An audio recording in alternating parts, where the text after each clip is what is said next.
40 তেলাওয়াত করেছি। To the পয়েন্টের উপর আলোচনা হবে, কারণ আমরা বহু কষ্ট করে অনেক সাধনা করে এই জালসাকে আমরা সাজিয়েছি, তাই না বা? এখান থেকে আমরা কিছু নিয়ে যাব, আমাদের ভবিষ্যতে কাজে লাগবে। এর জন্য আল্লাহ রাব্বুল আলামিন পবিত্র কোরআনের মধ্যে বললেন, ইন্না আনজালনা আলাইকাল কিতাবা লিন-নাসি বিল-হক, we have revealed this book to thee in truth for mankind. Habib, নিশ্চয় আমি আল্লাহ আপনার উপরে কোরআন অবতীর্ণ করেছি মানুষের কল্যাণ কল্পে। জোরে বলো সুবহানাল্লাহ। কোরআন কেন এসেছে? মানুষের কল্যাণের জন্য। কোরআন কেন এসেছে? হুদাল লিন-নাস, মানুষের হেদায়েতের জন্য। কোরআন কেন এসেছে? মানুষের হৃদয়ের রোগ ভালো করার জন্য। মহান রব্বুল আলামিন পবিত্র কোরআন সূরা ইউনূস আয়াত নম্বর 57 মধ্যে বলেন, ইয়া আইয়ুহান নাস কাদ জাআতকুম মাউইযাতুম মির রাব্বিকুম ওয়া শিফাউল লিমা ফিস সুদূর। হে মানব জাতি, তোমাদের কাছে আমি আল্লাহর তরফ থেকে এসে গেছে একটা নসিহত। এই নসিহতটা কি? নসিহতটা হলো পবিত্র কোরআন। এই নসিহত অনুযায়ী চললে কি হবে? ওয়া শিফাউল লিমা ফিস সুদূর, হৃদয় রোগের আরোগ্য হবে। জোরে বলো সুবহানাল্লাহ। কোন রোগের আরোগ্য হবে? হৃদয়ের রোগ। জামা কাপড় যদি ময়লা হয়, সানলাইট, সার্ফ এক্সেল, বিভিন্ন সাবান ব্যবহার করে বা সার্ফ ব্যবহার করে জামা কাপড়ের ময়লা দূর করতে হয়। শরীরে যদি ময়লা লাগে, লাইফবয়, পিয়া, মার্গো ব্যবহার করে ময়লা দূর করে। মাথায় যদি ময়লা ধরে, শ্যাম্পু ব্যবহার করে মাথার ময়লা দূর করে। হৃদয়ের ভিতরে যদি ময়লা লেগে যায়, এক প্যাকেট সার্ফ এক্সেল সার্ফ ভরলে হবে বাপ? গোটা একটা হাফ কেজি ওজনের সার্ফ এক্সেল প্যাকেট ভরে দেব, হৃদয় রোগ ভালো হবে? ময়লা দূর হবে? বলে দূর হবে না। একখানা লাইফবয় গোটা ভরবো, বলে তাতেও হবে না। এক চেন গোটা শ্যাম্পু ভরে দেব, বলে তাতেও হবে না। বলে কি দিয়ে ভালো হবে? ওয়া শিফাউল লিমা ফিস সুদূর, হৃদয় রোগের আরোগ্য হলো পবিত্র কোরআন। জোরে বলো সুবহানাল্লাহ। হৃদয় রোগের আরোগ্য কি? আল্লাহর কোরআন। হৃদয়ে যদি রোগ হয়, এই কোরআন দিয়ে হৃদয় রোগকে ভালো করতে হয়। এই কোরআন আছে মুসলমানের হাতে, তা সত্ত্বেও মুসলমান লাঞ্ছিত, মুসলমান পদদলিত, মুসলমান ঘৃণিত, মুসলমান পৃথিবীর জমিনে আপনার লাঞ্ছিত। যে হৃদয় রোগ ভালো করার মহামন্ত্র আল্লাহ কোরআন পাঠিয়েছে, সেই কোরআন থাকা সত্ত্বেও আসমানের নিচে জমিনের উপরে সবচাইতে যে জাতিটা লাঞ্ছিত, ওই জাতিটার নাম হলো মুসলিম জাতি। আর অন্য কোন জাতি এত লাঞ্ছিত না। কারণটা কি? এবং গোটা বিশ্বের মানুষ একটা জাতিকে টার্গেট করে আপনার মন্তব্য করে, যে জাতিটার নাম হলো মুসলিম জাতি। এই জাতিকে আপনার কটূক্তি করা হয়, এই জাতিকে পদদলিত করার জন্য আগেও লেগেছিল, এখনো তারা লেগেছে, ভবিষ্যতেও থাকবে। তবে মনে রাখা দরকার, পৃথিবীর জমিনে এই জাতির যারা বিরোধিতা করেছে আল্লাহ তাদেরকে নাস্তানাবুদ করেছে। আব্রাহা বাদশাহ এসেছিল আল্লাহর ঘর কাবাকে ধ্বংস করার জন্য, পেরেছে? জোরে বলুন। এখন আপনারা শুনতে পাচ্ছেন, বাপ দাদার আমল থেকে শুনে আসছি, আজমির শরীফ হচ্ছে আমাদের একটা তীর্থভূমি, ঠিক না বেঠিক? একজন আল্লাহর মহানবী খাজা গরিবে নওয়াজ সুলতানুল হিন্দ মঈনুদ্দিন হকউদ্দিন আপনার আজমির সঞ্জানি রহমাতুল্লাহ আলাইহি 800 থেকে 850 বছরের আপনার বলা হচ্ছে তার মাজার মুকাদ্দাসা টার্গেট করে বর্তমান পৃথিবীর কিছু কোলাঙ্গার তারা বলছে ওই জায়গাটা আমাদের শিবের জন্মভূমি। জনগণ আস্তাগফিরুল্লাহ, তারা আপনার দাবি করেছে। মুসলমান আপনার আমার এই বাক শক্তি খুলতে হবে, মুখে কুলু করে নয়। আমরা মুসলিম জাতি, কারোর প্রতি আমরা হিংসা করি না, কাউকে গালিগালাজ করি না, কারো প্রতি অন্যায় করি না। কারণ নবী আমার বলেছে, যদি তোমার বাড়ির পাশে অমুসলিম যদি থাকে আর ওই অমুসলিম যদি তোমার চরিত্রের দ্বারাই কষ্ট যদি পেয়ে যায়, আমি রাসূলুল্লাহ বলতেছি তুমি আমার পূর্ণাঙ্গ মুমিন, আপনার উম্মত না। মুমিন উম্মতের পরিচয়, একজন অমুসলিম আপনার বাড়িতে আসবে, আপনাকে নিজের বিছানা ছেড়ে দিয়ে নবীর সুন্নাত আদায় করতে হবে। নবী আপনার ইহুদিতে নিজের বিছানা ছেড়ে দিয়েছিলেন, আপনার বাড়িতে একজন অমুসলিম আসবে, নিজের খাবারের থালি ছেড়ে দিয়ে ইহুদিকে আপনার নবী যেমন দিয়েছিলেন অমুসলিমকে আপনাকে দিতে হবে। এটা হলো মুসলমানের সংজ্ঞা। হাদিস দ্বারা ফিনিশরা মুসলিম, মুসলমান আপনার বলা হয়েছে শুধু গরু খাওয়ার নাম নয়, a Muslim is one who surrender himself to the will of Allah. একজন মুসলমান তাকে বলা যাবে যিনি আল্লাহর ইচ্ছার কাছে আত্মসমর্পণ করেছে। আল্লাহর ইচ্ছা যেটা, সেটা আপনাকে আমাকে পালন করতে হবে। কিন্তু বর্তমান কিছু কুলাঙ্গার আপনার এসি ঘরে বসে আল্লাহর নবীর বিরুদ্ধে আপনার কটূক্তি করতেছে, মসজিদের বিরুদ্ধে তারা আপনার স্লোগান দিচ্ছে, আজমির শরীফের বিরুদ্ধে তারা আপনার স্লোগান দিচ্ছে, মুসলমানদের বিরুদ্ধে আপনার স্লোগান দেয়, মাদ্রাসার বিরুদ্ধে তারা স্লোগান দেয়। কিন্তু আমরা এদের স্লোগানকে বন্ধ করতে পারি না। একটু আমার সঙ্গে বলতে হবে, পারি না। পারি। তবে আপনাকে কি হতে হবে?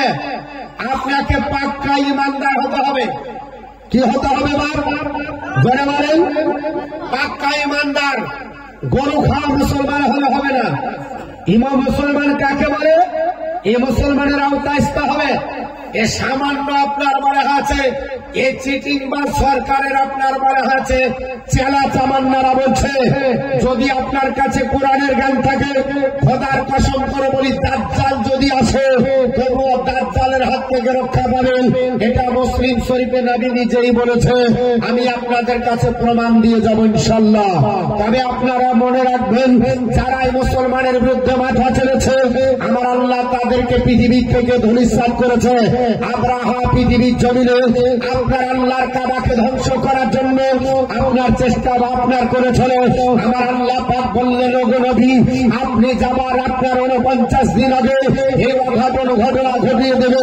আমি আল্লাহ পাক আপনার পৃথিবীর জমিনে এই অঘটনা ঘটাতে দেব না। আল্লাহর কাবাকে আল্লাহ রক্ষা করে আপনার বলা হচ্ছে আব্রাহা বাদশাহ আপনার হাতি বাহিনীকে আল্লাহ পাক ধ্বংস করেছে। আপনার আবাবিল পাখির মাধ্যমে 3টা করে ঘৃণার গুলি দিয়েছে হাতি বাহিনীকে ধ্বংস করে। আমার আল্লাহ পাক কাবা শরীফকে কিয়ামত পর্যন্ত আকিবাহাল রেখেছে। আপনার কাবার আপনার উপরে আঙ্গুল তুলে কেউ তাকাতে পারবে না, চোখ রাঙিয়ে তাকানোর ক্ষমতা হয়নি। পৃথিবীর জমিনে আপনার বলা হয়েছে আপনার নমরুদ এসেছিল, আল্লাহর আপনার বলা হয়েছে নবী ইব্রাহিম আলাইহিস সালামের বাকশক্তি খুলে নেবে, ইব্রাহিম আলাইহিস সালামের বাকশক্তি বন্ধ করবে, ইব্রাহিম আলাইহিস সালামকে শয়তানকে পৃথিবীর জমিন থেকে আপনার বলে হচ্ছে ধূলিসাৎ করে দেবে। আল্লাহর নবী ইব্রাহিম আলাইহিস সালাম বললেন, আল্লাহ তোমার আপনার দুশমন তোমার দিকে তীর নিক্ষেপ করে। আমার আল্লাহ পাক বললেন, নমরুদ আপনার যখন আপনার তীর নিক্ষেপ করে, হে আমার নবী ইব্রাহিম ধৈর্য ধরো, আমি আপনার বলে হচ্ছে তাকে সাইস্তা করার জন্য আমি তোমাকে এত বড় নবীকে আমি তার পিছনে আপনার লাগাবো না। তাকে সাইস্তা করার জন্য, তাকে জব্দ করার জন্য একটা ছোট্ট ল্যাংড়া মশাই পারছে না, আমি আল্লাহ ছোট্ট ল্যাংড়া মশা দেব। আর আপনার বলে হচ্ছে নাকের ভিতর দিয়ে আপনার হেড কোয়ার্টারে চলে যাবে, মাথার মগজ করে করে খাবে। আর আপনার বলে হচ্ছে সহ্য না করতে পারে তারই দার রক্ষী তাকে জুতা পিটা করতে করতে পৃথিবীর জমিন থেকে জাহান্নামে পাঠাবে। ইতিহাস প্রমাণ দেয় আপনার পৃথিবীর জমিনে আপনার নমরুদকে জুতা পিটা করে পৃথিবীর জমিন থেকে লাঞ্ছিত করে আপনার দুনিয়া থেকে বিদায় করা হয়েছে। আল্লাহ পাকের রহমানিয়তকে আমার আল্লাহ পাক পৃথিবীতে টিকিয়ে রেখেছে। ইব্রাহিম আলাইহিস সালামের সারাতকে আল্লাহ কিয়ামত পর্যন্ত জাগ্রত রেখেছে। আর আপনার নমরুদকে পৃথিবীর জমিন থেকে আল্লাহ বিতাড়িত করেছে। আপনার ফেরাউন পৃথিবীর জমিনে মাথা চাড়া দাঁড়িয়েছিল। আল্লাহ রাব্বুল আলামিন বললেন, হে আমার নবী আপনার বলে হচ্ছে মুসা তোমাকে এত শক্তি প্রয়োগ করতে হবে না, আমি আল্লাহ পাক পৃথিবীর জমিনে আপনার বলে হচ্ছে ফেরাউনকে আপনার নীল দরিয়ার পানির ভিতরে আমি আল্লাহ পাক হাবুডুবু খাইয়ে জাল মাছের চুক্তি করে আপনার কিয়ামত পর্যন্ত রাখবো। তাকে দেখবে আর কিয়ামত পর্যন্ত নাস্তিক তারা আপনার শিখবে। আলিয়া মানু নাজিকা বিবাদালিকা লিতাকুনা লিমান খালফাকা ইয়াতান, আমি আল্লাহ পাক কিয়ামত পর্যন্ত ফেরাউনকে মডেল করে রাখবো। যারা দিয়ারিল্লাহ আল্লাহ বলবে, যারা আল্লাহর বিরুদ্ধাচরণ করবে, যারা নাস্তিক হবে, কিয়ামত পর্যন্ত তাদের জন্য ফেরাউনকে মডেল করে রাখবো। আল্লাহ তাই রেখে দিয়েছে। ফেরাউনকে পৃথিবীর জমিনে আল্লাহ পাক আপনার নাস্তানাবুদ করে হযরত মুসা কালিমুল্লাহ রাসূলকে আল্লাহ টিকিয়ে রেখেছে। আর আপনার পৃথিবীর জমিনে তাকে আপনার পানির ভিতরে হাবুডুবু করে আপনার জাল মাছের চুক্তি করে আজও মিশরের কায়রো শহরে তাজবিদ নামক এলাকায় আপনার রয়েল মনির জাদুঘরে আপনার বলে হাতে রেখে দিয়েছে। কিন্তু আল্লাহর নবীর আপনার ক্ষতি করতে পারেনি। সাদ্দাত বাদশা পৃথিবীতে এসেছিল, আল্লাহকে আপনার বলে হাতে জান্নাতকে আপনার অস্বীকার করেছিল। আল্লাহর জান্নাতে যাবার দরকার নাই, টাকার আপনার গরম দেখে আল্লাহর নকল আপনার বলে হাতে নকল জান্নাত তৈরি করেছিল। আমার আল্লাহ পাক বললেন, হে আপনার সাদ্দাত নকল জান্নাতে তোকে আমি আল্লাহ সম্ভব করতে দেব না। সদর্গের বুকের উপর ফেলে আপনার চিরদিনের জন্য আল্লাহ তাকে জাহান্নামে পাঠিয়েছে। আল্লাহর আপনার জান্নাতের আল্লাহ ঐতিহ্য পৃথিবীতে আল্লাহ আপনার বলা হয়েছে আপনার টিকিয়ে রেখেছে। পৃথিবীতে আপনার বলা হয়েছে আপনার নবীর বিরুদ্ধে আপনার বলা হয়েছে এসেছিল আপনার আবু জেহেল আল্লাহ ধ্বংস করে দিয়েছে। আল্লাহর নবীকে টিকিয়ে রেখেছে। আবু লাহাব এসেছে, তার হাত ধগল ধ্বংস হয়েছে। উতবা সাইবা এসেছে, তারা ধ্বংস হয়ে গেছে। নবীর আপনার বলা হয়েছে রাসূল টিকে রেখেছে। পৃথিবীর জমিনে ফেরাউনের বিরুদ্ধে যারা আপনার বলা হয়েছে স্লোগান দিয়েছে, আল্লাহ তাদেরকে পৃথিবীর জমিন থেকে আপনার ধূলিসাৎ করেছে। সালমান রুশদি বলে একজন আপনার বলা হয়েছে লেখক পৃথিবীর জমিনে কোরআনের বিরুদ্ধে আচরণ করে বলল তা সাটানিক ভার্সন, কোরআনকে আপনার বলা হয়েছে শয়তানের বাক্য বলেছিল। আল্লাহ পৃথিবীর জমিন থেকে তাকে নাস্তানাবুদ করে প্যারালাইসিস রোগে আক্রান্ত করে ধূলিসাৎ করে দিয়েছে। আল্লাহর কোরআনকে আল্লাহ পৃথিবীতে আপনার ঐতিহ্যবাহী করে রেখেছে। রেখেছে কি রাখেনি বাপ? একটু জোরে বলতে হবে। রেখেছে। আমাদের আপনার বলা হয়েছে পৃথিবীতে আপনার আমার বাক্য হবে আমরা মুসলমান কারো অন্যায় করি না, কিন্তু আল্লাহর কোরআনের বিরুদ্ধে যদি কেউ বলে আমরা আপনার বলা হয়েছে তাকে ছেড়ব না।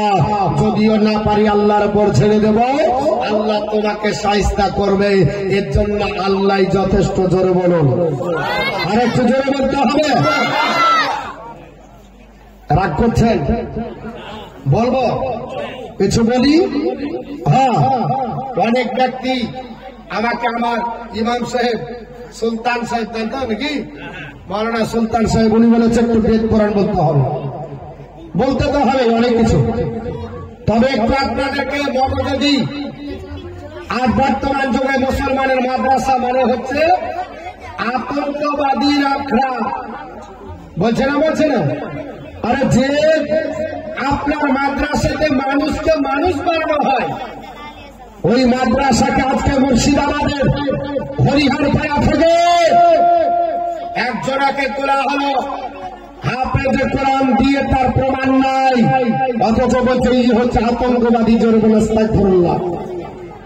আরে যাদের কাছে একটা আপনার মনে হচ্ছে বিলেট পাওয়া যায় না, পয়সা ঢুকে না, ধার করে পয়সা নিয়ে আপনার মনে হচ্ছে চুল কাটে, আর এরা নাকি মাদ্রাসাতে আতঙ্কবাদীর শিক্ষা দেয়। আস্তাগফিরুল্লাহ। এদের চান না চাইলে পেট চলে না, আর এরা নাকি আপনার সন্ত্রাসবাদের আপনার আখড়া করেছে। বর্তমান বিশ্বে আজ মুসলমানদের উপরে নানাভাবে নির্যাতন চালানো হচ্ছে। তবে শুনে রেখে দেন, কেউ যদি নির্যাতন ছাড়াই আল্লাহ পাক সহ্য করবে না, আমার আল্লাহ তাদেরকে নাস্তানাবুদ করবে। আপনারা জানেন পৃথিবীর জমিনে বাংলাদেশের রাজবাড়ি মিলে নাম হলো তাসলিমা নাসরিন, আল্লাহর নবীর বিরুদ্ধাচরণ করেছিল, কোরআনের বিরুদ্ধাচরণ করেছিল, নবীর স্ত্রীদের নিয়ে কটূক্তি করেছিল, নবীর সম্পর্কে বাজে মন্তব্য করেছিল, আযান নিয়ে কটূক্তি করেছিল, আযানকে বলেছিল বেশ্যানারীর আহ্বান। আযান যখন মসজিদে হয়, আমার মনে হয় বেশ্যানারী তার তৃপ্তি মেটানোর জন্য ডাকছে। জোরবন আস্তাগফিরুল্লাহ। আমার আল্লাহ সহ্য না করতে পেরে আপনার মনে হচ্ছে তাসলিমা নাসরিনকে প্যারালাইসিস রোগের আক্রান্ত করে আপনার বিছানাতে পৃথিবীর জমিনে তাকে আপনার মনে হচ্ছে প্রস্রাব পায়খানা দিয়ে পৃথিবীর জমিনে বেজ্জত করে আপনার দুনিয়া থেকে আল্লাহ বিদায় করেছে। আল্লাহর কোরআনকে আল্লাহ ঐতিহ্যবাহী করে রেখেছে। মসজিদ আযান হচ্ছে, আগামীতে হবে। তবে বর্তমান যুগে পৃথিবীতে আপনার মনে হচ্ছে উত্তরপ্রদেশের সম্ভল নামক আপনার জায়গার মসজিদ আযান যখন হলো, মুয়াজ্জিন তার স্বর আপনার কণ্ঠস্বর বেশি করার জন্য পুলিশ প্রশাসন হারামখোর ধরে নিয়ে যাওয়ার পরে তাকে বলছে তোমার কণ্ঠস্বর বেশি হলো কেন? এর জন্য 2 লক্ষ টাকা জরিমানা করা হয়েছে। হয়েছে না হয়নি বাপ? আযানের যদি আওয়াজ বেশি হওয়ার জন্য 2 লক্ষ টাকা জরিমানা করতে হয়, তাহলে যদি মুসলমান তুমি তোমার বাক শক্তিকে যদি কেনে নাই, তাহলে বলেন আজকে জালসা যদি হয়, তাহলে আপনার বলে হচ্ছে কি হবে? জালসা তো একদিন হয় না, জালসা 2 দিন 3 দিন হয়, আপনার জীবনে 7 দিন হয়। আপনি পরিকল্পিত ভাবে আপনাকে জানতে পেরেছেন আগামী চক্রান্ত কি চলছে, জালসা আপনার হতে দেবে এটা আপনার ভাবতে পেরেছেন। আযান মাত্র 5 মিনিটের যদি শব্দ দূষণ হয়, আযান 5 মিনিট হওয়াতে যদি আওয়াজ বেশি হওয়াতে 2 লক্ষ টাকা জরিমানা দেয়। আপনারা চিন্তা ভাবনা করছেন পৃথিবীর জমিনে তাহলে মুসলমানদের কি অবস্থা আপনার হতেছে? আপনারা ভালো করে লক্ষ্য করেন, পৃথিবীর জমিনে আপনার বলা হয়েছে কোরআনের বিরুদ্ধে আচরণ এইভাবে আপনার অনেক ব্যক্তি করেছে, কিন্তু মুসলমান আল্লাহর কোরআনকে আপনার ডিলিট করতে পারেনি, ইসলামকে ধ্বংস করতে পারেনি। আপনার নবীর জিন্দাল যেমন এসেছিল, আল্লাহর নবীর বিরুদ্ধে আচরণ করেছিল, আল্লাহ পৃথিবী থেকে ধূলিসাৎ করেছে। আপনার বলা হচ্ছে নূপুর শর্মা আপনার নবীর বিরুদ্ধে আচরণ করেছে, আল্লাহ তাকে ধূলিসাৎ করেছে। পৃথিবীর জমিনে কলকাতার রাজিয়া আপনার বলা হচ্ছে একজন মেয়ে প্রতিদিন আপডেট দেয় আল্লাহর নবীর বিরুদ্ধে, ইসলামের বিরুদ্ধে। কলকাতার আরাম ঘর থেকে আপনার বলা হয়েছে আপনাকে আমাকে চিন্তা ভাবনা করতে হবে, যাকে নেতা তৈরি করছেন এই নেতা তো আপনার নেতার বিরুদ্ধে বলবে না, যদি না বলে তাহলে টিপ দেন, নাহলে ওই নেতাকে লাথি মেরে আপনার বলা হচ্ছে গদিচ্যুত করেন, নাহলে আপনার আসল নেতা আপনার আমার সবার নেতা গোটা বিশ্বের নেতা নবী মুহাম্মদ রাসূলুল্লাহ সাল্লাল্লাহু তাআলা আলাইহি ওয়াসাল্লামের বিরুদ্ধে যারা আপনার রুখে দাঁড়াবে, যারা তার হাদিসের বিরুদ্ধে আচরণ করবে, যারা আপনার বলা হচ্ছে কোরআনের বিরুদ্ধে আচরণ করবে, এদেরকে আমরা নেতা বানাতে নেতা বানাতে আমরা পারবো না। আর আপনি যদি নেতা বানান আপনার খাবে, খাওয়ার পরে আপনাকে খবর মারবে। অতএব হুঁশিয়ার পৃথিবীর জমিনে আজকে মুসলমানের আপনার অবস্থা খুব খারাপ। যে কোনো জায়গা থেকে আপনারা কিছুদিন আগে দেখলেন আপনাদের মালদাহাতে আদিনা মসজিদ আছে না নাই? আদিনা মসজিদ আছে। এই আদিনা মসজিদকে কেন্দ্র করে আপনার বলল ওটা শিবের জন্মভূমি। জনগণ আস্তাগফিরুল্লাহ। কখনো বলছে তারা বেনারসের জ্ঞানবাপী মসজিদ হচ্ছে শিবের জন্মভূমি, তাকে কেন্দ্র করে কত হয় হট্টগোল হলো। 2023 সালে ডিসেম্বর মাসে আনন্দবাজার পত্রিকাতে একটা প্রতিবেদন দেওয়া হয়েছিল। কি ছিল সেখানে? লেখা হয়েছিল আগামী 2024-এ, মানে এই গত বছর যে পার হলো, আগামী 2024-এ 22শে জানুয়ারি রাম মন্দির উদ্বোধন হবে অযোধ্যার মাটিতে। আর সেটার পরে আপনার বারাহাতে মথুরাতে নজরদারি করা হবে। মথুরাতে একটা মসজিদ আছে, মসজিদটির নাম হলো শাহী ঈদগাহ মসজিদ। কি নাম বললাম? শাহী ঈদগাহ মসজিদ। এই মসজিদে নাকি শিবের জন্মভূমি। কোথায় ছিল কথা বলল? আপনার বারাহাতে জ্ঞানবাপী মসজিদে। জ্ঞানবাপী মসজিদ গেল 2023 সালে ডিসেম্বর মাসে প্রতিবেদন দিল আপনার বারাহাতে আপনার মথুরার শাহী ঈদগাহ মসজিদে। আবার আপনার কিছুদিন আপনার বারাহাতে আগে বলল মালদাহার আপনার বারাহাতে আদিরা মসজিদে শিবের জন্মভূমি মূর্তি পর্যন্ত পাওয়া গেছে। কিছুদিন আগে আপডেট দিল আপনার ভারতবর্ষের মাটিতে সপ্তম আশ্চর্যের ভিতরে একটা অন্যতম জায়গা মুসলমানদের তৈরি, নাম হলো তার তাজমহল। আজ পর্যন্ত পৃথিবীর কোন আপনার মায়ের সন্তান বিকল্প তাজমহল পৃথিবীর কোন আপনার করে কোন দেশে তৈরি করতে পারেনি। আমেরিকা হাজার চেষ্টা করেছিল তাজমহল নকল তৈরি করবে, আল্লাহ পাক আপনার বারাহাতে ক্ষমতা দেয়নি। কারণ তাজমহল তৈরি শাহজাহান করতে পারে, স্ট্রাকচার তাজমহলের আপনার শাহজাহান দেয়নি। কারণ স্ট্রাকচার যিনি দিয়েছেন, আপনার প্ল্যান যিনি দিয়েছেন, ইঞ্জিনিয়ারিং ভূমিকা যিনি দিয়েছেন, ওই লোকটা ছিল তারই বাবুর্চি, আল্লাহর একজন ওলি। ধরে বল সুবহানাল্লাহ। তার আপনার স্ট্রাকচার দিয়েছিল। আজও আপনার বারাহাতে তিনি আপনার 460 বছর পার হয়ে গেল তাজমহল তৈরি। আকাশচুম্বী তাজমহল দেখলেই মনে হয় আজকে তৈরি করলে কি পাথর দিয়ে তৈরি করেছে। এ তাজমহলের বিকল্প তৈরি করতে পারেনি। আপনার তারা নকল করে বলল এটা হচ্ছে তাদের শিবের জন্মভূমি।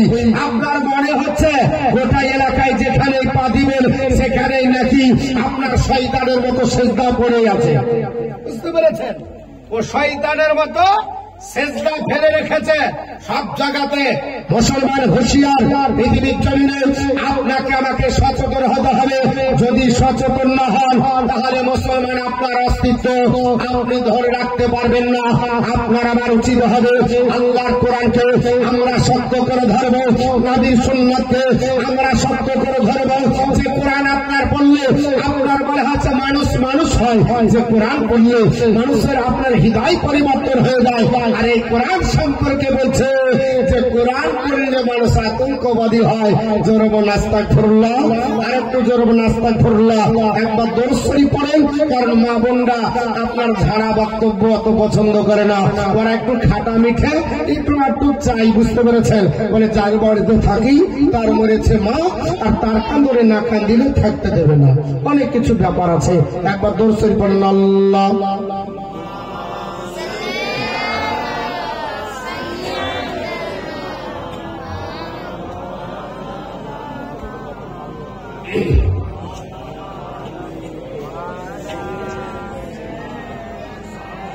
মাওলানা মোহাম্মদ ওয়ালা আলে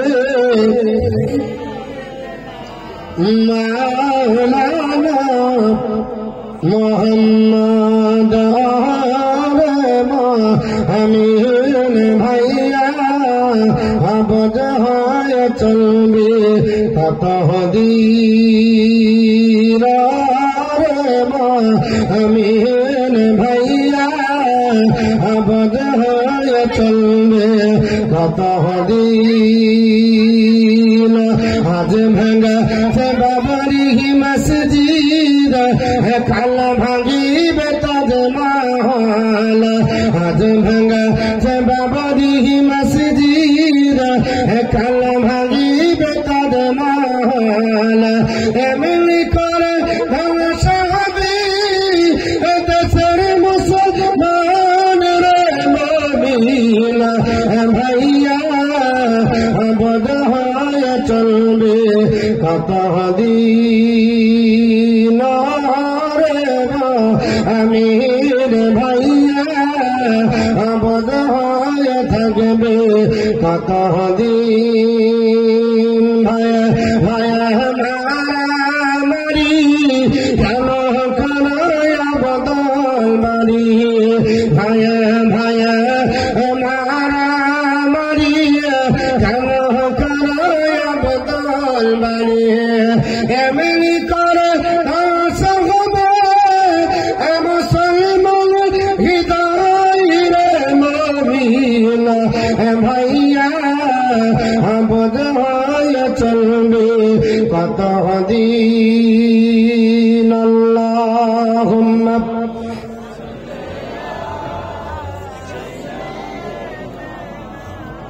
মাওলানা ওয়ালা আলি মাওলানা মুহাম্মদ সাল্লাল্লাহু তাআলা আলাইহি ওয়াসাল্লাম। আমার মুসলমান পৃথিবীর জমিনে আল্লাহর কোরআন এমন গ্রন্থ বাবা, পৃথিবীতে যদি কোরআন আপনার কাছে থাকে দাজ্জালের মতো ফিতনা থেকে রক্ষা পাবেন। জোরে বল সুবহানাল্লাহ। এটা আমি বলিনি মুসলমান, এটা স্বয়ং রাসূলুল্লাহ বলেছে। জোরে বল সুবহানাল্লাহ। আমাদের কাছে কোরআন আছে, কেন আমরা লাঞ্ছিত হচ্ছে? কেন আমাদেরকে জালিম অত্যাচার করবে? আমাদেরকে পদদলিত কেন করবে? আমাদেরকে কেন অবহেলিত করবে? আল্লাহর নবী বলছে কোরআন যদি থাকে দাজ্জালের ফিতনা থেকে তুমি রক্ষা পাবে। আল্লাহর নবী আপনার বলে হচ্ছে আপনার আমাদের জন্য শিক্ষা থাকা দরকার আছে, কারণ কোরআন বলে টেক রিভিশন মাই কোরআন। আমি কোরআনে তোমরা শরণাপন্ন হও, any problem I will solve. আমি তোমাদের সব সমস্যার সমাধান দেব। জোরে বলো সুবহানাল্লাহ। কারণ Quran is the ultimate constitution for humankind. মানব জাতির জন্য চূড়ান্ত সংবিধান হলো কোরআন। জোরে বলো সুবহানাল্লাহ। আমার মুসলমান, আল্লাহর কোরআন আপনার কাছে আছে, আমার কাছে থাকা সত্ত্বেও আজ কেন আমরা লাঞ্ছিত? আজ কেন আমরা পদদলিত? আল্লাহর নবীর হিজরতের কথা আপনাদের মনে আছে বাবা? আল্লাহর নবী হিজরত করে মক্কা ছেড়ে যখন মদিনা যাবে, আমি আপনাদেরকে জীবনে শোনাতে আসেনি। আল্লাহর নবী মক্কা থেকে হিজরত করে মদিনায় যেই দিন যাবে, আল্লাহর নবী রাত্রি বেলাতে আপনার বলা হয়েছে ঘর আরাম করে। বিশ্ব নবী আরাম করতেছে, আর আপনার জিবরিল আমিন হাজির হয়ে গেল। ইয়া রাসূলুল্লাহ, ইয়া হাবিবাল্লাহ, নবী গো, আমার আল্লাহ পাক ইনফরমেশন দিয়েছে আপনি মক্কা ছেড়ে মদিনা চলে যান। আল্লাহর নবী বললেন চলে যেতে হবে। বলে হ্যাঁ, এক্ষুনি চলে যেতে হবে। আল্লাহর নবী বেরিয়ে থাকেন, চতুর্দিকে কাফেররা ঘেরাও করেছে, এমন ভাবে ঘেরাও করেছে একটা পিঁপড়া পর্যন্ত পার হতে পারবে না। আল্লাহর নবী বললেন জিবরিল, এমন করে কুরাইশ গোত্রের মানুষেরা কাঁধে কাঁধ লাগিয়ে আপনার বলে হাঁটছে সারিবদ্ধ ভাবে বেড়া দিয়ে রেখেছে, আপনার পার হওয়া মুশকিল। আল্লাহ পাক ডাকতে বলে জিবরিল, আমার নবীকে বলে দে সূরা ইয়াসিনের প্রথম রূপে আপনার পড়ার পরে দম মেরে দেবে, তাদের চোখ বন্ধ হয়ে যাবে। আল্লাহ পাকের নবী সূরা ইয়াসিনের আপনার পড়া হাতে প্রথম রূপ আপনার ফুকদা আপনার তেলাওয়াত করার পরে আপনার পাথরের রূপ আপনার বলে হাতে পাথরে ফুক মেরে দিলেন, আপনার মানুষের দিকে নিক্ষেপ করলেন। আমার আল্লাহ পাক বলে আমার রামাইতা ইদরামাইতা ওয়ালাকিন্নাল্লাহ রামা। বলে হাবিব, আপনি যখন ওই আপনার পাথরগুলোকে নিক্ষেপ করেন, আপনি নিক্ষেপ করেনি, ওটা আমি আল্লাহ নিক্ষেপ করেছিলাম। জোরে বল সুবহানাল্লাহ। আল্লাহ নবী পাথর নিক্ষেপ করলেন। মুসলমান, আমার বলার উদ্দেশ্য হলো আল্লাহর নবী পাথর নিক্ষেপ করলেন, তাদের চোখ বন্ধ হয়ে গেল। আল্লাহর নবী বগলের তল দিয়ে চলে গেলেন। আপনার কাফেররা দেখতে পেল না, মুশরিকেরা দেখতে পেল না। আজকেও তো সেই কোরআন বাড়িতে আছে।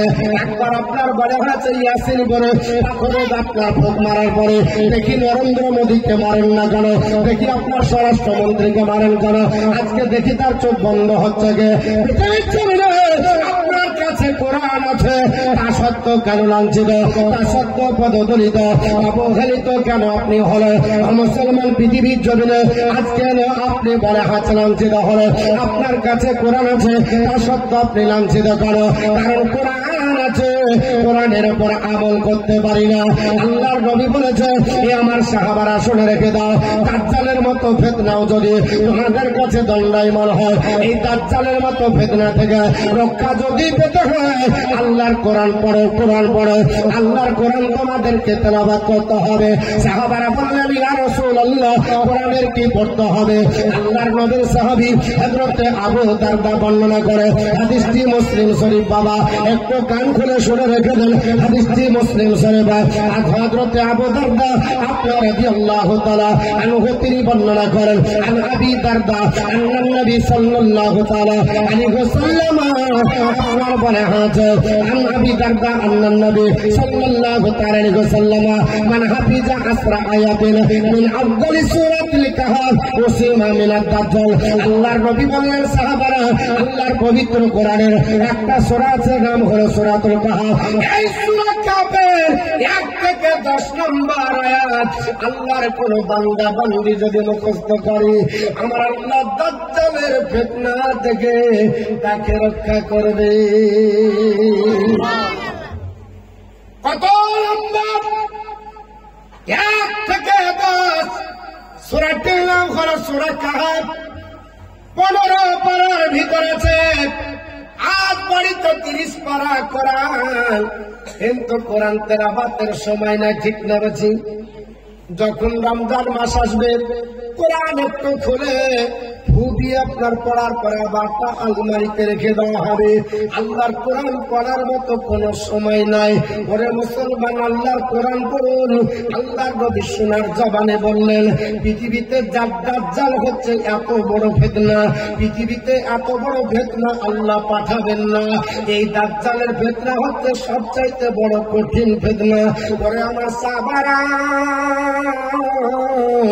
দাজ্জাল যখন পৃথিবীতে অবতরণ করবে, একজন নারী যদি আপনার শাড়ি পরে, ওই শাড়িটা পরতে পরতে অর্ধেক শাড়ি পরা হয়েছে, আর অর্ধেক শাড়ি এখনো পরতে বাকি আছে। দাজ্জাল তার কণ্ঠে যদি বাইরে রাস্তাতে গান গায়, ওই দাজ্জালের কণ্ঠের গান শোনার পরে মেয়েটা আর আপনার বলা হয়েছে শাড়ি পরার সময় পাবে না, অর্ধেক শাড়ি পরে দাজ্জালের পিছনে দাঁড়াবে। জোরে বলে আস্তাগফিরুল্লাহ। এত বড় আপনার দাজ্জাল তার ফিতনা নিয়ে আপনার পৃথিবীতে আপনার অবতরণ করবে। নবী বলছে এই দাজ্জালের ফিতনা সবচাইতে বড় মারাত্মক। একটা লোক যদি চটি পায়ে দিতে শুরু করে, এক পায়ে চটি পায়ে দেওয়া হয়েছে, অপর পায়ে চটি পায়ে দেওয়া হয়নি। এক পায়ে চটি পায়ে দিয়েছে, অপর পায়ে পা দেওয়ার জন্য চটিতে পা ভরেছে। দাজ্জাল তার কণ্ঠে গান তুলেছে। নবী বলছে আর চটি পায়ে দেওয়া হবে না, এক পায়ে চটি পায়ে দিয়ে মাতালের মতো দৌড়াতে লাগবে। একটা জামা গায়ে দিতে গিয়ে একটা হাত ধরেছে, অপর হাত ধরতে বাকি আছে। আল্লাহর বান্দা বান্দি যদি শুনতে পায় দাজ্জাল তার কণ্ঠে গান তুলেছে, নবী বলতেছে ওই লোকটার জামা পরার সময় পাবে না, দাজ্জালের পিছনে আপনার দৌড়াতে লাগবে। মুসলমান, আর যদি দাজ্জালের বড় এত ফিতনা হয়, এই ফিতনা থেকে রক্ষা পাবে আল্লাহর কোরআন থেকে। ওই সূরাটার নাম হলো সূরাতুল কাহফ। সূরা কাহফ 15 পারা, আপনার বলা হয়েছে 1 থেকে 10 নম্বর পর্যন্ত আয়াত মুখস্থ করুন। করার পরে যদি আপনি বলা হয়েছে মুখস্থ করে আমল করুন, আল্লাহর নবী বলতেছেন সাহাবারা, দাজ্জালের ফিতনা থেকে আমার আল্লাহ রক্ষা দিবে। তো দাজ্জালের ফিতনা থেকে যদি রক্ষা পাওয়া যায়, তাহলে দুনিয়ার আপনার ফিতনা থেকে রক্ষা পাবো কি পাবো না? জোরে বলুন বাবা। এই মুসলমান, দুনিয়ার ফিতনা থেকে তো রক্ষা পাবো, কিন্তু বর্তমানে যুগে আজ আমাদের কোরআন তেলাওয়াত নাই, আজ আমরা কোরআন পড়ি না। আল্লাহর কোরআন যদি না পড়েন বাবা, বাড়িতে কোনোদিন শান্তি আসবে না। আল্লাহর নবী বলেছে সাহাবারা, আল্লাহর কোরআন যদি বাড়িতে পড়ো, ওই কোরআন পড়লে বাড়িতে আমার আল্লাহর রহমত জোরে জোরে পড়ে। জোরে বল সুবহানাল্লাহ। হাদিসটি আপনার লিপিবদ্ধ রয়েছে মুসলিম শরীফে। বাবা হযরতে ইবনে হুযাইল রাদিয়াল্লাহু তাআলা আনহু শুনে আসলেন, আল্লাহর নবী বললেন সাহাবারা, এই আমার সাহাবারা শুনে রেখে দাও, বাড়িতে গিয়ে কোরআন তেলাওয়াত করো। কারণ আমি রাসূলুল্লাহ বলছে, আল্লাহ আপনার বলে আছে কোরআন বাড়িতে তেলাওয়াত যদি হয়, ওই বাড়িতে রহমতে ভরপুর হয়ে যায়। আমার আল্লাহ পাক পৃথিবীর জমিনে ওই বাড়িতে রহমত নাযিল করে। হযরতে আবু সাঈদ খুদরি রাদিয়াল্লাহু তাআলা বর্ণনা করে, আল্লাহর নবীর সাহাবী ইবনে হুযাইল রাদিয়াল্লাহু তাআলা আপনার বাড়িতে আসার পরে আল্লাহর কোরআন আপনার তেলাওয়াত শুরু করলেন। সূরাটার নাম হলো সূরাতুল কাহফ। জোরে বলুন সুবহানাল্লাহ। আল্লাহর নবীর আপনার সাহাবী হযরতে ইবনে হুযাইল বলে, আমার নবী বলেছে আমি আপনার বাড়িতে আসার পরে, আমার বাড়িতে আসার পরে রাত্রি বেলাতে আমার মন চাইলো না আমি রাত্রিতে এমনি কাটাবো না, কারণ আল্লাহ পেতে গেলে সহজ হয় না, খোদা চেনা সহজ হলে বলো দাদাকে কেন হবে। আরে পীরে পয়গম্বর হাদিস আসবেন কেন তবে, বলো দাদাকে কেন হবে, খোদা চেনা সহজ হলে ভালো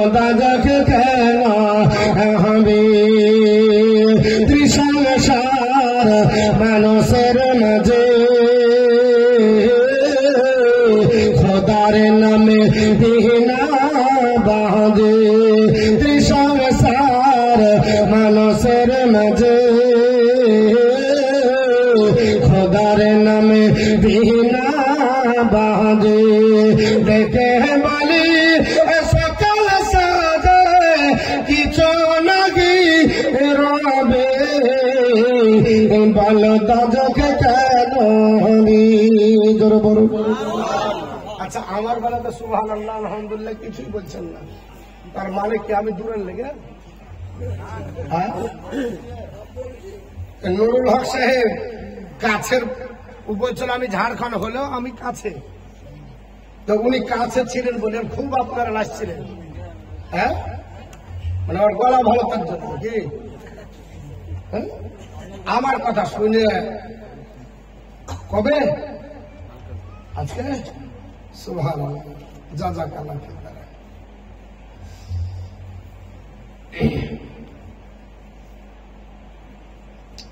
আচ্ছা প্রশ্নের গুলো উত্তর গুলো সব শেষে দিলে ভালো হয় না? চলবে চলবে, হ্যাঁ সব শেষে দিলে একটু ভালো হয়, শেষে দিবেন একটু থাকে। সুবহানাল্লাহ মাশাআল্লাহ একটু বলবেন, তাহলে আমার তো মনটা ভালো করে দেখি। ওকে যদি 10 বার দেন আমাকে একবার তো দেবেন। আর খোদা না সহজ হলে ভালো দাদাকে কেন হবে সংসার মানুষের মাঝে খোদার নামে বিনা বাজে ডেকে বলে সকাল সাজে কিছু নাকি রবে ভালো দাদাকে কেন হবে খোদা না সহজ হলে ভালো দাদাকে কেন হবে মানুষ পশুর স্বভাব সমান শিখা দেখায় হইবে বধান মানুষ পশুর স্বভাব সমান শিখা দেখায় হইবে বধান আসে না গেল বলিতে কারণ আসে না গেল বলিতে কারণ বেঈমান হয়ে যাবে বল দাদাকে কেন হবে দাজিনা সহজ হলে ভালো দাদাকে কেন হবে আল্লাহুম্মা সাল্লি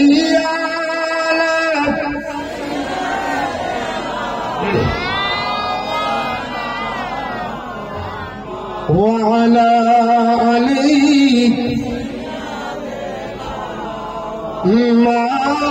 مولانا محمد صلى الله عليه وسلم।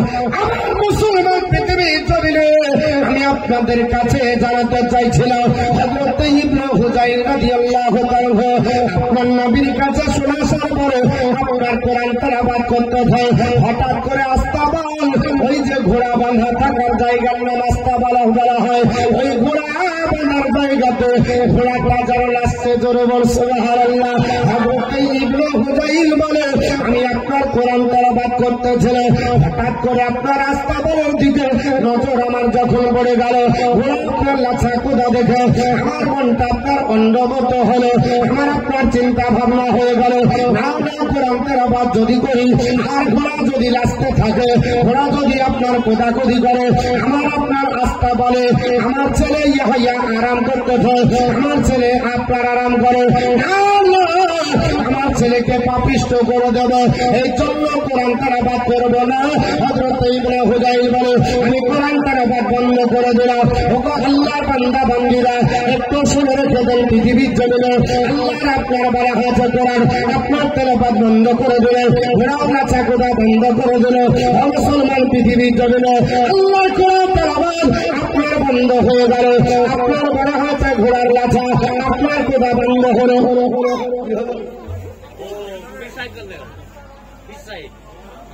পিসাব কানতে গেল এইভাবে ভাঙন ধরে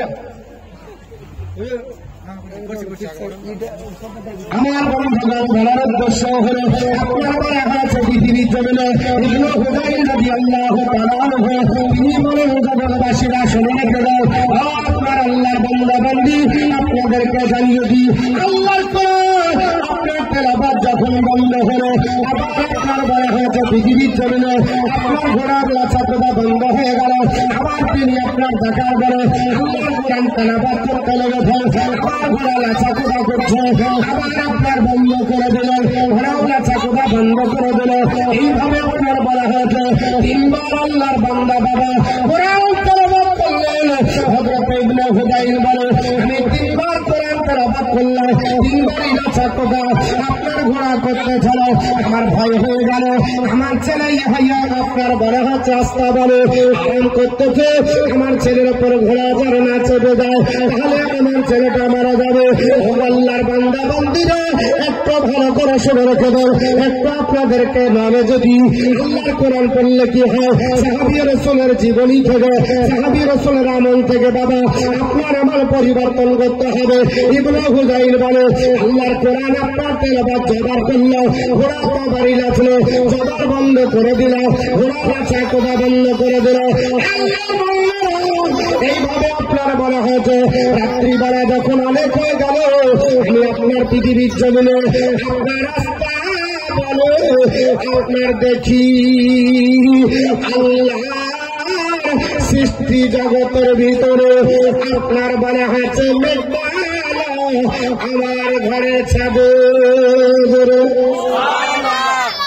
ইবনে হুযাইল বলতেছি ছাদের আপনার নিকটে মেঘমালা আপনার চেয়ে আছে। মুসলমান পৃথিবীর জমিনে আমি আপনাদের জানাতে যাই আপনার মেঘমালা ছাদের উপরে আপনার মেঘমালা চেয়ে করে আছে, আর হ্যালোজেনের মতো আলোগুলো আপনার দেওয়া আছে, যেমন আজকে টিউব লড়ছে আপনার লাইট আছে, এইরকম টিউবের লাইটটা জানো ওর আপনার ঘরের উপরে বড়। হযরত ইবনে হুযাইল রাদিয়াল্লাহু তাআলা বলে ও মুসলমানের দলেরা, ও নবীর সাহাবারা শোনো, আমি একটা করতে করতে আপনার সারা রাত্রি পার করে দিল। ফজরের আযান মসজিদে নববীতে হয়, বিলাল রাদিয়াল্লাহু তাআলা আযান দেয়, আপনার মসজিদে নববীতে আপনার ইমামতি করবে বিশ্ব নবী সাল্লাল্লাহু তাআলা আলাইহি ওয়াসাল্লাম নবী আমারা আপনার ইমামতি করবে। আমি বলে আপনার চলে গেল, আকাশ মার্গে মেঘমালা উঠে গেল, আর আপনার দেখা গেল না। হযরত ইবনে হুযাইল বলে আমি বিশ্ব নবীর পিছনে আপনার ফজরের নামাজ পড়লাম, নামাজ আপনার শেষ হয়ে গেল, আল্লাহর নবী মুখ ফিরে তাকালেন, আমি নবীকে বললাম ইয়া রাসূলুল্লাহ ইয়া হাবিবাল্লাহ, নবী গো আজ রাত্রি বেলাতে এমন কি ঘটনা ঘটে গেল, এমন কি ঘটনা ঘটে গেল ইয়া রাসূলুল্লাহ ইয়া হাবিবাল্লাহ, আমি রাত্রি বেলাতে দেখি আমার বাড়ির ছাদের উপরে মেঘমালা আপনার ছায়া করে আছে, আর হ্যালোজেনের মতো আলোগুলো আমার বাড়িকে জ্যোৎস্না করে পূর্ণিমার চাঁদের মতো করে আপনার আলো দিতে চলো। আল্লাহর নবী ডাক দিয়ে বলে এই চাঁদের ওপর মেঘমালা যেটা দেখতে পাচ্ছ না ওটা মেঘমালা নয়, ওটা আমার আল্লাহর ফারিস্তার দল। কিসের দল? ফেরেশতা। আল্লাহ এত পাঠাইছে ছাদের কাছে নেমে এসেছে ঘন হয়ে, দেখে মনে হচ্ছে মেঘমালা, আর যেগুলো তুমি দেখতে পাচ্ছ না তুমি বাল্ব হ্যালোজিন লাইট, ওগুলা লাইট লাইট ওগুলো হচ্ছে আল্লাহর নূর, ঝরে ঝরে তোমার বাড়িতে দর্শন করে। কোরআন তেলাওয়াত করলে বাড়িতে নূর ঝরে, আল্লাহর রহমত ঝরে পড়ে, হাদিস থেকে প্রমাণ। আর আমাদের বাড়িতে কোরআন তেলাওয়াত হয় না, আমরা কোরআন পড়ি না। এর জন্য বর্তমান যুগে কোরআন আপনারা থাকার কারণে, কোরআন না পড়ার কারণে আজ আমাদের সমস্যা দিনের পর দিন বাড়ছে, অসুখ ভালো হয় না। সূরা আপনার ফাতিহা একটা সূরা আছে, ছোট্ট সূরা, এই সূরাটা যদি আল্লাহর কোন বান্দা বান্দি আমল করে 2000-এরও বেশি তার অসুখ ভালো হবে। জোরে বলুন, আর একটু জোরে বলতে হবে। এর জন্য গোটা বিশ্বের মানুষ আজ কোরআন নিয়ে রিসার্চ গবেষণা করে, আর মুসলমান কোরআনকে নিয়ে বাড়িতে টাকে রেখে দেয়। আল্লাহর কোরআন করুন। আমি আপনাদের কাছে কোরআন সম্পর্কে তথ্য দিতে যাই পৃথিবীর জমিনে।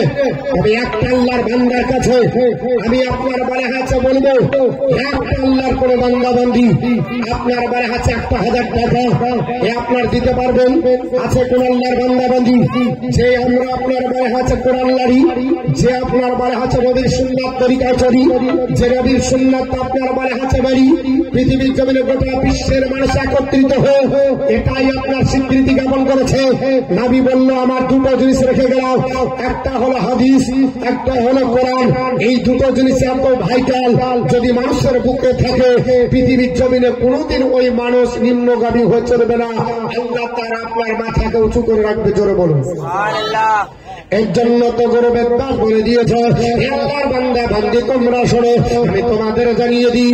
ওরা আপনার বলা হয়েছে বেদাস বলল আপনার আল্লাহ উপনিষদ 7ম পরিচ্ছেদের মধ্যে, জগৎবাসীরা আমি তোমাদের জানিয়ে দিই, হতা রবীন্দ্র মহাসুরেন্দ্র আল্লাহ জ্যেষ্ঠং ষষ্ঠং পরমং পূর্ণং ব্রহ্মাণং আল্লাহ রসুল্লাহ রংবরস আল্লাহ আল্লাহ আদাল্লাহ গতমেকাও আল্লাহ বকাম নির্ঘনগম।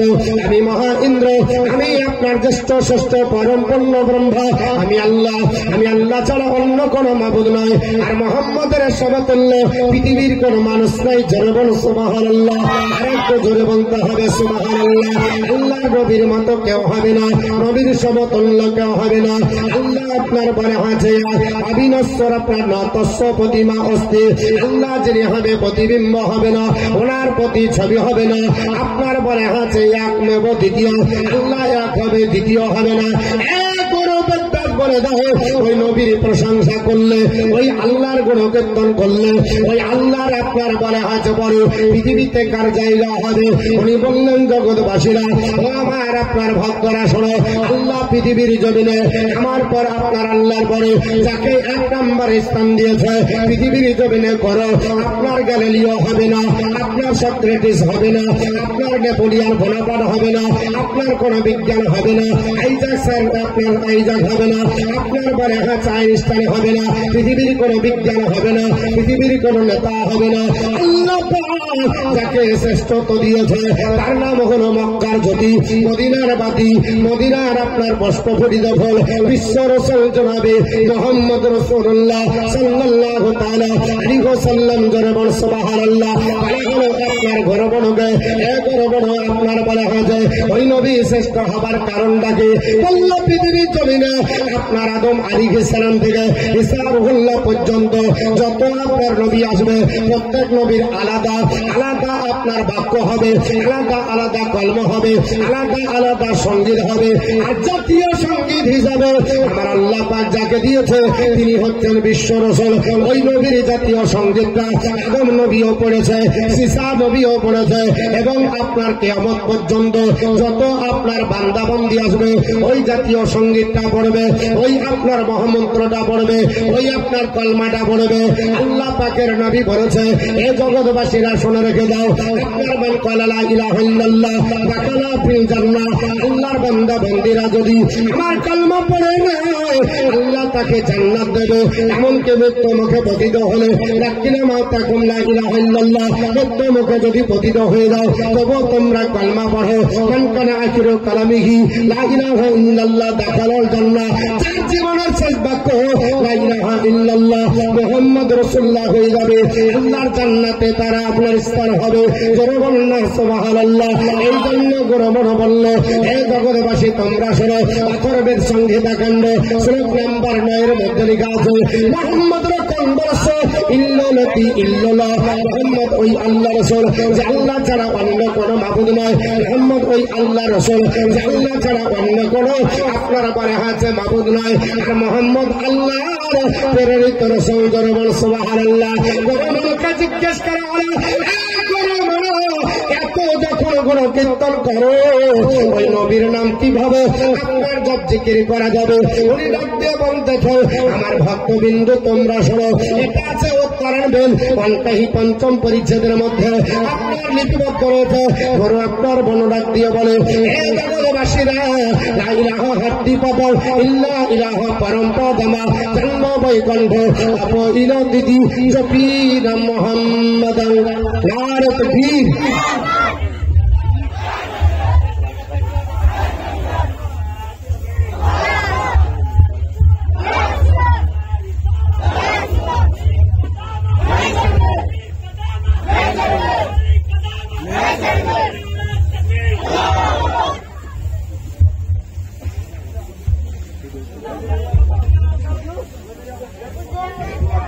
বসে যান,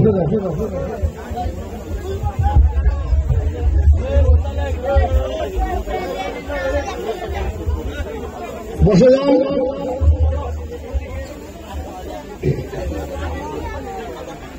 তো যেটা বলছিলাম, পৃথিবীর জমিনে আপনারা আমাকে প্রশ্ন করেছেন হিন্দুদের দেওয়া দাওয়া গ্রহণ করা যাবে কিনা। দেওয়া দাওয়া মানে কি? জিয়াফত, হ্যাঁ দাওয়াত। হিন্দুদের দাওয়াত গ্রহণ করা যাবে কিনা শুনেন। আপনি তাদের যারা মুশরিক হয়, আল্লাহ কোরআনে বলেছে ইন্নামাল মুশরিকুনা নাজাসুন, নিশ্চয় হচ্ছে মুশরিকরা নাজাস মানে নাপাক। মুশরিকরা কি? নাপাক। আপনাকে পরহেজ করতে হবে। আপনার বলা হচ্ছে দাওয়াত একমাত্র মুসলমানের জন্য 6টা হয়। একজন মুসলমান অপর মুসলমানের জন্য কটা হয়? 6টা। দাওয়াত দিলে দাওয়াত গ্রহণ করতে হবে। যদি কেউ দাওয়াত দেয় তাহলে দাওয়াত গ্রহণ করতে হবে। এবং নবী আমার বলেছেন, কিন্তু মুশরিকের দাওয়াত আপনাকে অ্যাভয়েড করে চলতে হবে।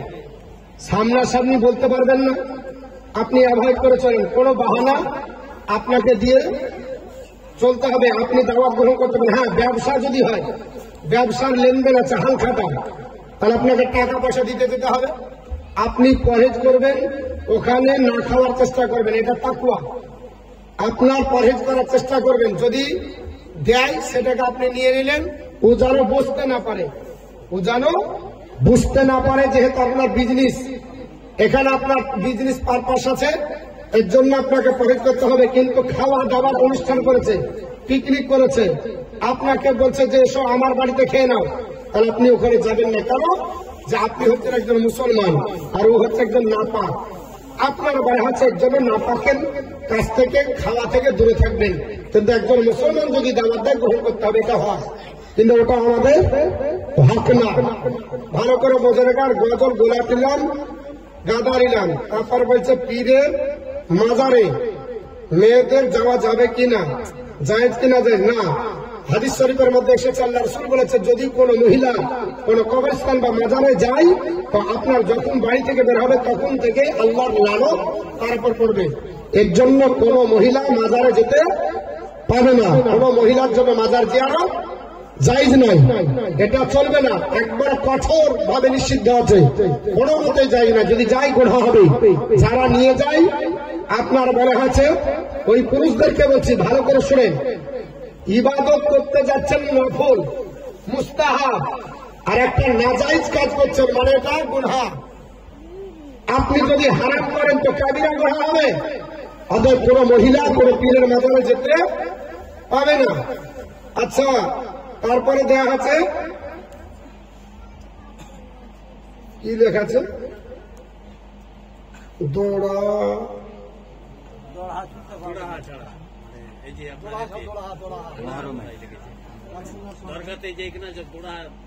দোড়া ছাড়া কি যায় না, ঘোড়া দোড়া মানে একটু বাংলায় বুঝিয়ে দেবে। কাশি ছেড়ে আস্তাক করে একবারে গোল করে হারাম, ও চলবেই না। কাশি বের করা যাবে না, ইমাম বাড়ি তৈরি করা যাবে না। আপনার বলা আছে সবগুলো ঢোল পিজানো যাবে না, লাঠি খেলা জায়েজ নয়। আপনার বলা আছে ছোড়া পিটা জায়েজ নয়। এগুলো ইসলামিক আপনার বলা আছে কোন দলিল নয়। এগুলো হচ্ছে ইমামই আপনার ইমাম হোসাইনের মহব্বতের আপনার বলা হচ্ছে নিয়ম নাম, এগুলো হচ্ছে এজিদি প্রথা। ভালো করে শোনেন, এগুলো চলবে না। কাশিদ বের করা বলেন, জারি পিঠা বলেন, ঢোল পিঠা বলেন, তাজিয়া বলেন, আপনার ইমামবাড়ি বলেন, ঘোড়া বের করা বলেন, আগুনের পিঠে আগুনের উপর দিয়ে হাঁটা বলেন, আপনার বলে হচ্ছে মাতম পিঠা বলেন, এগুলো সব নাজায়েজ এবং হারামের আওতায় পড়ে। অতএব এই সমস্ত জিনিস আমাদেরকে পরহেজ করতে হবে, এগুলো আমাদেরকে দূরে থাকতে হবে। হ্যাঁ, যেদিন মহরম আসবে, আপনি মহরমের দিন আপনি রোজা রাখেন, মহরমের দিন আপনি মিলাদ করেন, মহরমের দিন ইমাম হোসাইনের মহব্বতে আপনি জালসা করেন, দোয়া খায়ের করেন, কোরআন তেলাওয়াত করেন, এগুলো হলো ইবাদত। এগুলা কি? এগুলা ইবাদত। তাছাড়া ওগুলা চলবে না। তো যেটা বলছিলাম, বাপ হুজুর চলে এসেছেন, আপনাদের কাছে হুজুরকে দেওয়া হবে, তবে একটা আল্লাহর কোন বান্দাবান্দি 1000 টাকা একটু দিতে পারবেন? আল্লাহর কোরআন নিয়ে আলোচনা করছিলাম। কোরআন এমন একটা গ্রন্থ যাকে পড়লেও নিতে হয়। কোরআন, তুমি যদি কোরআন পড়ো